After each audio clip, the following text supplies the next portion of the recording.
ড্রেসটা অনেক পুরনো হয়ে গেছে, আমাকে একটা নতুন ড্রেস এনে দেবে। মাম্মিকে গিয়ে বলবো, মাম্মি মাম্মি আমাকে একটা নতুন ড্রেস বানিয়ে দেবে? আচ্ছা ঠিক আছে, বানিয়ে দেব। আচ্ছা তুমি এখন বাইরে যাও, আমি বানিয়ে তোমাকে ডাক দেব। ওকে। মা বলেছিল একটা ড্রেস বানাতে, তাই এই কাপড়টা দিয়ে একটা ড্রেস বানাবো। এই দেখো ড্রেসটা বানালাম, তোমাদের কাছে কেমন লাগলো? একটা বলেছিল, আমি দুটো বানিয়েছি। এই একটা ওয়ান পিস, আরেকটা বানিয়েছি ওয়ান পিস।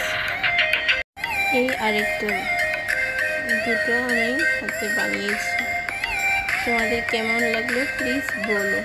আমি তো একটা পারি না, তো চেষ্টা করেছি ভালো বানানোর জন্য, ওর পছন্দ হলেই চলবে। হ্যালো গাইস, তোমরা দেখো আমার জন্য মাম্মি একটা ড্রেস বানিয়েছে। আমি একটা বলেছিলাম, দুটো বানিয়ে দিয়েছে। আমার তো খুব ভালো লেগেছে। তোমাদের কেমন লেগেছে প্লিজ বলো, ঠিক আছে?